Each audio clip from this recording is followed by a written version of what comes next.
It perhaps raised a few eyebrows when I picked this DB11 to be my first full rebuild, despite no experience whatsoever. But I've learned huge amounts along the way, and this is the result. The clip was shot just yesterday, but of course there were some final bits I had to do to get in this condition and being so close to being ready for sale. So sit back, get comfy as this is a long one, and enjoy.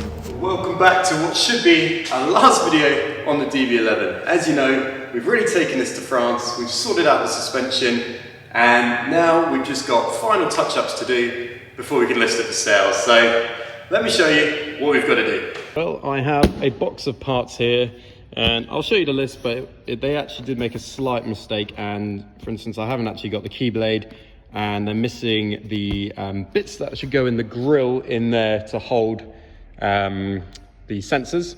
So they're going to come, hopefully, might even be today. So hopefully we can just literally finish this car today. But yeah, let's have a look at what we got inside. So, first up, what's this? This is our key. So I've got a second set of key. So I'll need to go into Aston Martin and get this programmed. But yeah, that looks pretty cool. Happy with that. This is our wiring harness. And this is for the parking sensors. So as you can see, if I show you at the moment, well, there's gaping holes in there. So we need to touch these up. We need to sort these out. We need to get these fitted.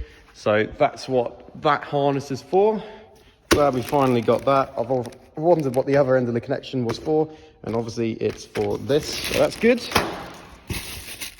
This is our fuse box cover, because at the moment we're missing one. So might even start on that. Nice easy job. Inside. Ah, interesting. They've actually just given the whole thing. Well, I wasn't expecting that. I thought they were just giving me the end, but they've given me the whole piece. So I guess we'll install that. Oh wow, I wasn't expecting that. It works. This is a new strut for the bonnet. Where is it? The end here. On this end, well, I'll show you on the bonnet. Well, if you look at the strut on this, the top bit here has broken off. I did try a temporary glue job, but anyway, I've got a new strut. I might, just as a bit of practice, I might try and solder the plastic back on. I've got the other piece. See if that looks okay, then I'll probably look to try and return this. It looks like, yeah, pretty easy to fit if I do have to. But yeah, hopefully might get away with not having to spend this money and can return it. So that's all the parts that we've ordered, but there's also some stuff I need to sort out. The panel gapping I still need to do, and little things like on the light down here. If you have a look, I've done a temporary glue job down there. Now I've got a soldering iron kit, or iron soldering kit. So I'm actually gonna properly reattach the plastic. Just a little plastic weld, I guess, I think is what they call it. This is the alloy I haven't refurbed yet. As you can see, there's this bit down here. Admittedly, I didn't notice that at first because that was facing down when it was on the car, and the rest of it looked absolutely fine. But obviously, as I pot this up in different times, I can see there is some curbing on here. So gonna refurb that. And then whilst I'm at it, this is really annoying me as well. So I'm gonna refurb this one again. Just gonna sand down and then respray. But yeah. Just thought I'd show you. I mean, I've shown you the process on this, so I'm just going to do these bits off camera, but just so you know. So yeah, that's everything we've got to be doing, so let's get on with it. I started off with the easiest task, which was to fit the fuse box cover. I did fit some duct tape over the fuses initially to act as a temporary cover, and this was just to prevent any rainwater from getting inside. And yeah, I know that was the most impressive thing I think I've probably ever done, fit that fuse box cover, so yeah, props to me, right? Oh my goodness. Well, I've just taken the rear tyres off because I'm going to need access to the brakes to do the ABS system. And I also need to refurb, which one is it? This one still. If you look closely, they are a different colour. And, oh my goodness, they're practically bald, these rear tyres. I mean, goodness me, look at that. Let's see if I can print this closer for you. I mean, look, there's literally, it's like an F1 tyre, that. That is horrendous. Well, I don't know how that's happened, to be honest, but obviously I'm not going to keep those tyres on. So I've ordered 2 new tyres to be fit early next week. And so with the new tyres ordered, I started stripping down the front end again so I could fit our parking sensors. I first disconnected the under tray from the splitter, followed by the bonnet.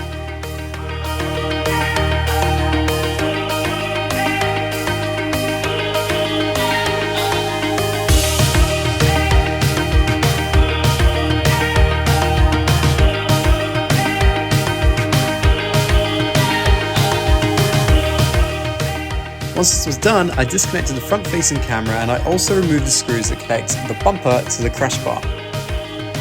I also loosened off the bolts underneath both sets of headlights off camera, and this meant I could now remove the bumper.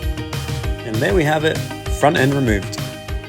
Alright, well, I've got the bumper set up here and I was just going to start having a look at the wiring harness, and I've noticed it's not come with the ends, which admittedly I thought it was going to, so we actually won't be able to fit it on just yet, but obviously it'll clip onto a piece. I mean, I could actually show you with the ones that are going to go in the grille. It'll have this sort of end piece here that will just sit into the gap. If I come back again, step count's going to be good. It'll just sit in here. So just checking if they've got those parts now, and then we're going to have to get that sorted.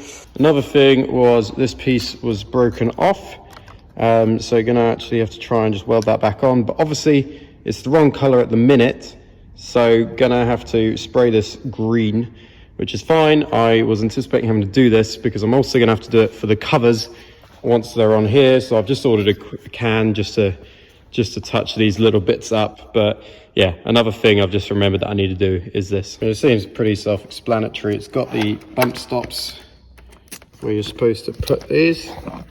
One hand, not so easy. There we go. I guess you just kind of almost keep following it all the way back. It does make it very awkward to do with one hand. Well, you get the gist anyway. Just going to keep following it all the way along and just keep finding the sort of stop points. So I think that one will go in there, or yeah, anyway, going to figure this out and then I'll show you the result. Thankfully, this bit was quite self-explanatory in terms of where the bump stops would go. The wiring loom didn't have a lot of slack, so they basically went in the holes they could reach. Easy.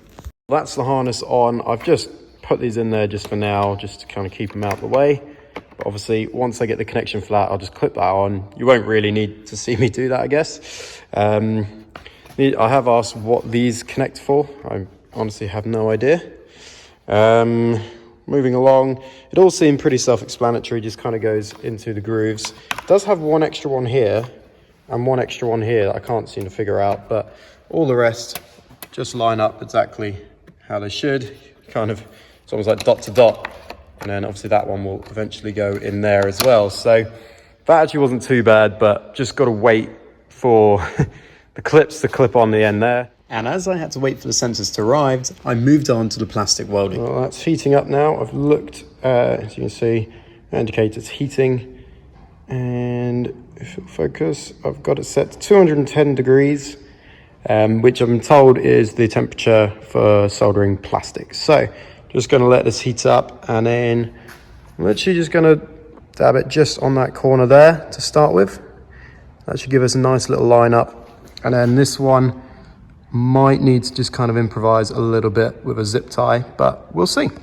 So for the bottom, because there's a bit of a gap between the two layers, I'm going to use an old bit of zip tie, and I'm just going to try and sort of get it in there and sort of almost get the zip tie to melt to the two parts. And that should help connect us up.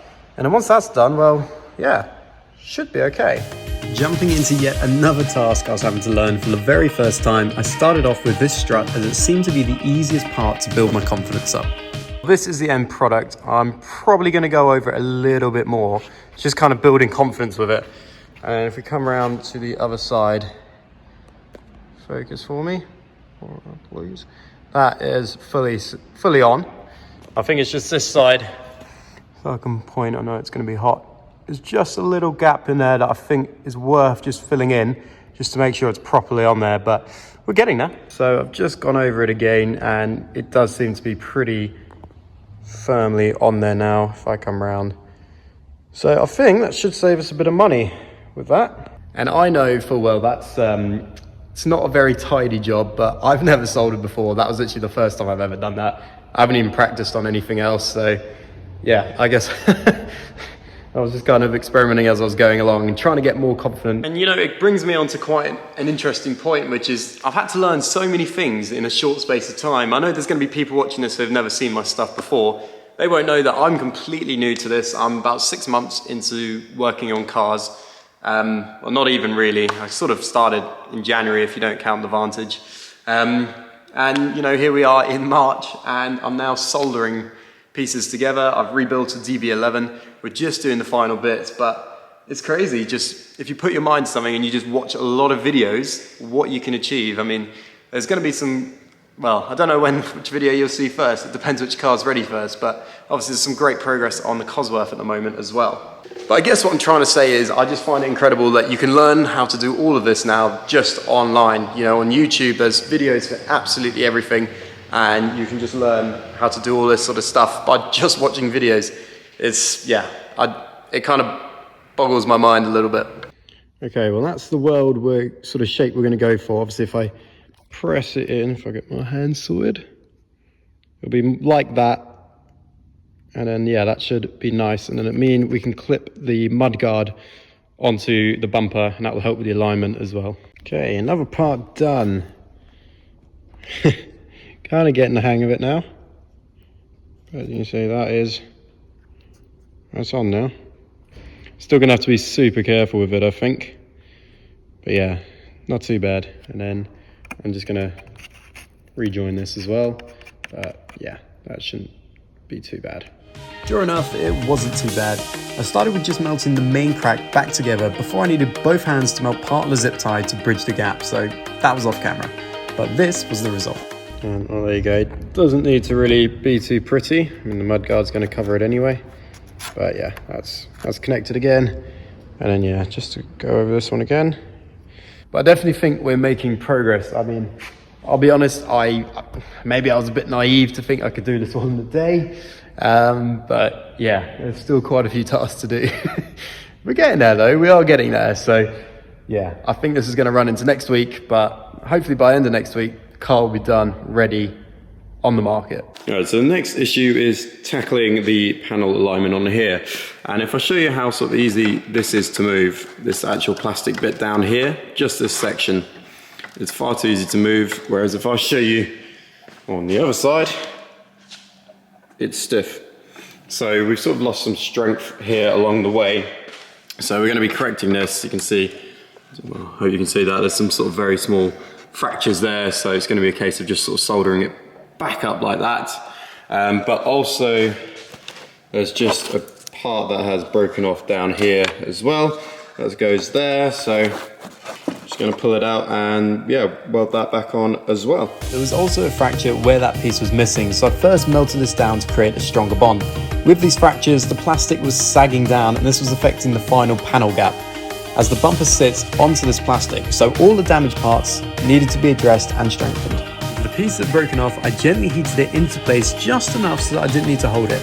This freed up a hand to melt some more of our trusty zip tie onto the plastic to create that thicker bond. Next up was the section under the headlight. The glue was only ever a temporary fix and it was time to take that all out. With it removed, I could then continue plastic welding this area as well.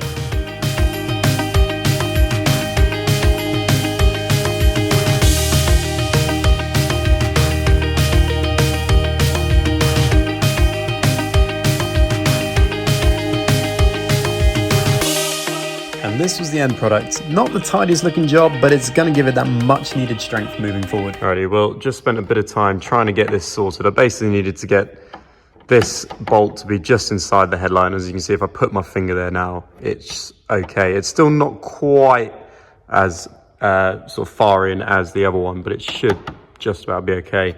I've basically re-welded this, I've heated it up, and sort of whilst I'm pushing upwards, I've heated it together. And that, you know, that seems a lot more sturdy now.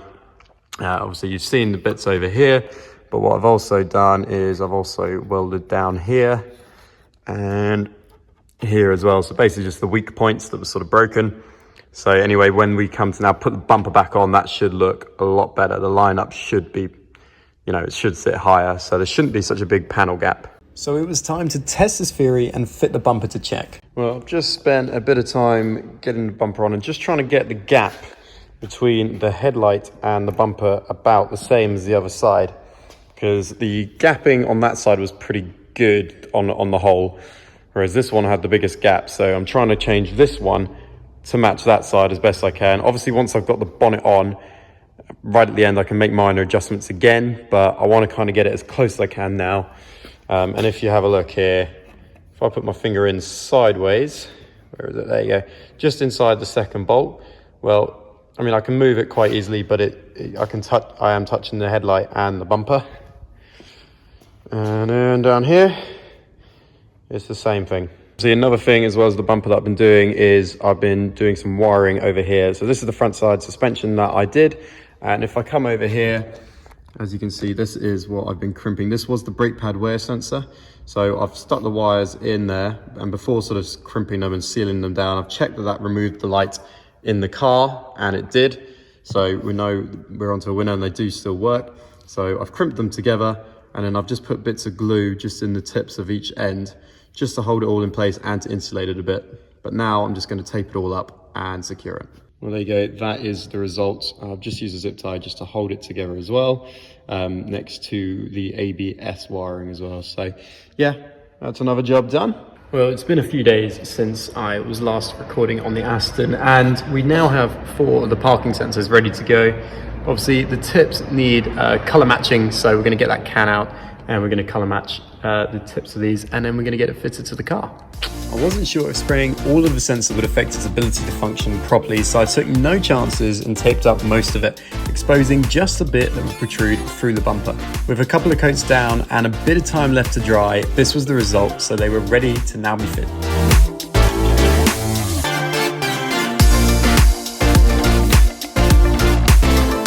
Well, new day here, and to be honest, I'm in good spirits.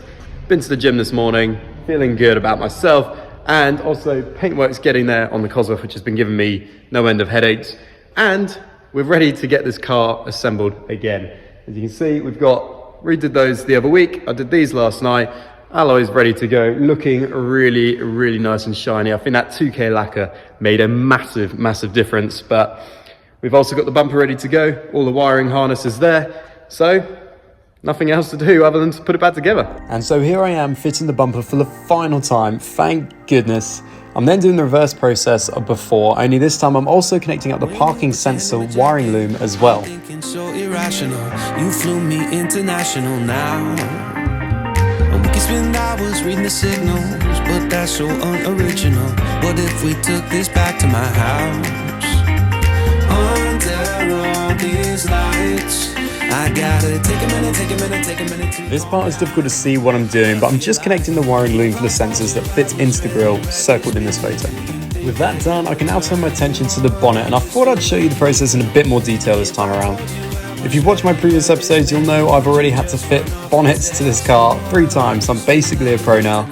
Notwithstanding, I'm glad I won't have to do it again, as it's incredibly time consuming and incredibly tedious. I basically use the forklift with some old ties we use in the removal sector to position the bonnet at a certain angle before lowering it down onto the bonnet struts. It did take a few adjustments to be able to allow the bolts to go in properly, and after around 10 to 15 minutes it had been fitted, and so I could remove the ties. I have realised an issue here, and that's this bonnet which we had bent. If you remember, there was a dent here and it was pushing it out. Well, it's definitely not been heated enough to also put back in position enough. As you can see, there's clear daylight there, whereas there is obviously absolutely none here. So if I were to mimic it being bent properly, pushed it in, suddenly it all sits quite nicely down here. But the second I let go, a big gap emerges and it doesn't quite sit right here. Now I can adjust this, but I feel like it's worth trying to find a way to get that to line up, because that's how it should be. As you can see, it does then go past the headlight. Probably still needs adjusting a little bit anyway, but that would give it a much better fit. Well, seeing as I've paid for this dent to be put right and be sitting like that, I've asked the body shop if they'll just do it for me, i.e. not charge me, because I have already paid to have this done. Just waiting to hear back to see what they say. Hopefully the body shop can agree to do this, because I think it's just the final thing. It's the, you know, the cherry on top just to finish this build. It's just to get the lineup absolutely spot on. So yeah, fingers crossed they'll come through for us. So what I'm going to do whilst I'm waiting for the body shop is I'm just going to tighten these bolts up with this current gapping. It's not going to stay, but yeah, for the purpose of getting everything else done, getting the car completed, we're going to crack on. So I'm going to tighten up these bolts now. I'm going to lift it up, get the wheels back on, get the splitter connected to the under tray, and then we're going to be pretty well there. Yeah. Well, hot off the press, the body shop have said they are going to fix that issue with the alignment here and push that bonnet back in for us. So that's a good one. So we are going to get this car into tip-top condition and the alignment's going to be spot on. So I'm really happy about that. Anyway, where was I? Going to lift this up, get the under tray connected to the splitter, and then get our alloys on. And yeah, the rest is going to be down to everyone else. With the bumper back on, we can now connect the under tray back to the splitter for what should also be the final time. And despite this ache in my arms after a while, we got the job done.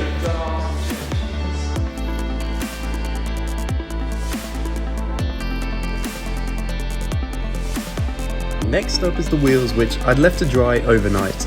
As such, they were now ready to be unwrapped and installed on the car, and wow, did they look good. And well, these are the end result of the alloy refurb. I ended up having to do all 4 because typically, if you recall, I only did 3 last time, and so I was doing the 4th one trying to match it up, but then I put on a new lacquer and it's ended up being a lot more shiny than the other ones. It was just a lot more dull. It didn't have that shiny sort of glossy effect, sort of wet look effect.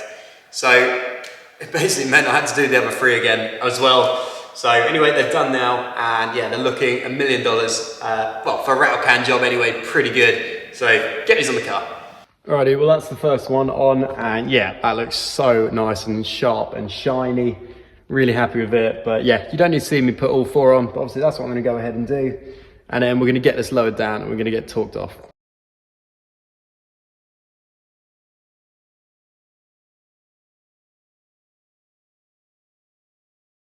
Well, signs are good.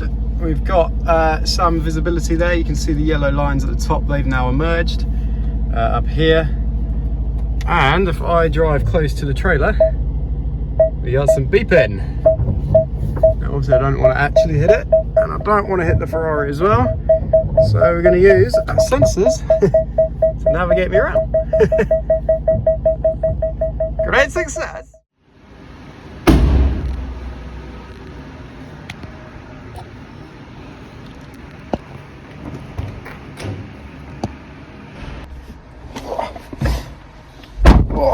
All right. Alrighty, well, big day, nice early start here, off to Hatfield, Aston Martin. Gonna get the brakes bled, then gonna get the ABS system bled, then get the coolant system bled. We're gonna have a hot bleed and a cool bleed to hit all the systems. Apparently there's 3 coolant systems in this Aston. And then we're gonna take it down to the body shop, and they're gonna correct the bonnet, the dent in that bonnet. They're going to sort of bend it back a little bit more. That'll help the alignment at the front, and then we're basically going to be home and dry. I'm going to ask when I'm up there how I fit that fan, and I'm also going to ask to return the suspension strut, but the bonnet strut, if you remember, I managed to repair the old one. So yeah, without further ado, let's get on the road. I ended up spending around 3 hours or so at Aston Martin, and they kindly allowed me to use some office space during my time there. And it's fair to say, I won't get many better views than this. Well, I just got back from Aston Martin up in Hatfield, and well, yeah, good news and bad news, I guess. But first, I'd just like to shout out Rishi from Grange in Hatfield. He's been nothing short of terrific, really nice guy, and great customer service as well. So obviously, if you've got any queries with your Aston, contact Rishi, he'll sort you out. He's a really nice guy. Right, so what's changed? First up, we've got 2 working keys now, as you can see. So that's great. We've got 2 keys, which is obviously going to help us when we come to selling the car. And they've actually really kindly done this without charging, because they did tell me I can't return the bonnet strut. So they've sort of done a kind of pro quo on that. So because I can't return that, they've done this for free for me. So, you know, I think we're doing okay there. And they have also replaced this air vent for me. Funnily enough, it used to be, in the logbook, talking to Rishi, it used to be a 20-hour job because you actually had to take the dash out to replace the vents, which is ludicrous. But there is a shorter route now. It took 2 hours of labor and they've replaced that for me. So that's another job done. Obviously though, I went to Aston Martin to get the ABS blade and the coolant blade. Now on the ABS system, they actually said, so this is where I had to hold my hands up a little bit. The brake line has been routed wrong on the suspension that I did. So they weren't actually happy to do the ABS system with that set up wrong. So what I've authorized them to do is, and I'm going to take the car back to them on Saturday, today being Thursday, for them early next week to basically replace the brake line, route it properly, and then bleed the system, which is fine. I'm happy to do that because I want to make sure this is going to the new owner without any sort of gremlins in there. So it's just a cost we've got to bear, I guess, but it's all adding up, and we will do a final cost video very, very soon. But let me know what you think I'm up to. I'll be interested to hear. I bought the car for £40,000. Where do you think I'm up to now? And the second bit is the coolant system. So you might well have seen me rerouting some of the coolant pipes down over here, or the coolant reservoir. Turns out there is another one which sits sort of in the middle of the engine bay. Now that feeds the turbos, to cool the turbos. Now that was what was causing our coolant system fault.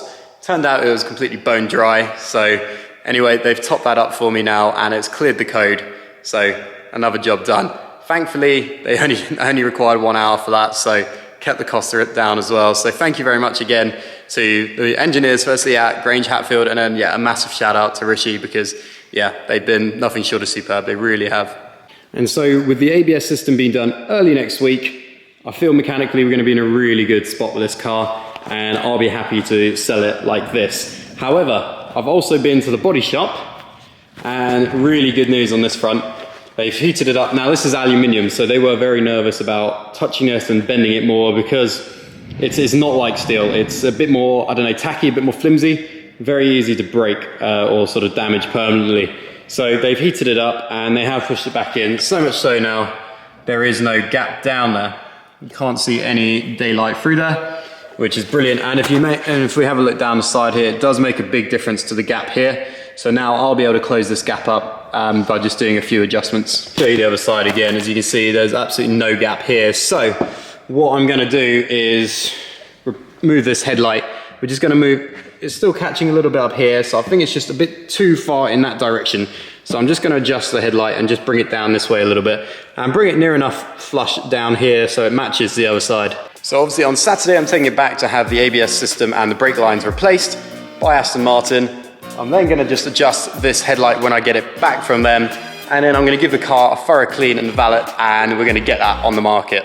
But I don't think I need to show you that, and I don't think you need to see that. They're very minor adjustments and definitely not worth a whole other video about. So I will do those, well, the ABS will be done by Aston Martin over the weekend. I will then adjust the headlight early next week, and the car will then hit the market very soon after. So obviously do keep a lookout online if you like, and you might well see it online in the next week or so. But for now, I've done a hell of a lot on this build, and to be honest, even if we make any profit on this, I'll be really, really happy because it is my first build. We've got to remember that.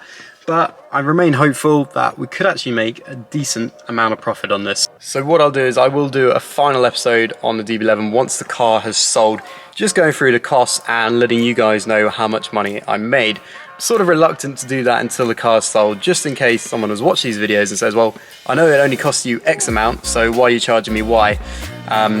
And well, I'd rather just wait until the car is sold before I reveal the whole price, but I think we could be doing okay. But obviously with these little things being adjusted by Aston Martin, whilst it needs to be done, and I'll be glad that they're doing it because they are the real professionals, it is bringing our costs up a bit. So it'll be very interesting to see how we're looking. But obviously that brings us to the end of this video, but obviously do keep a lookout for the car online. If by some miracle you are interested in this car, obviously feel free to drop me a message on whatever platform I'm selling it on, or even drop me a message on It's Alex Baldwin. all one word, and obviously we can chat on there as well. But anyway, thank you so much for watching. If you are new, do drop us a subscribe down below. We've got some very cool builds coming, such as the Ferrari, and I've just bought yesterday a new car as well. So plenty of exciting things coming. So yeah, hit that red button down below, join us on the journey, and I'll see you next time. Let's go.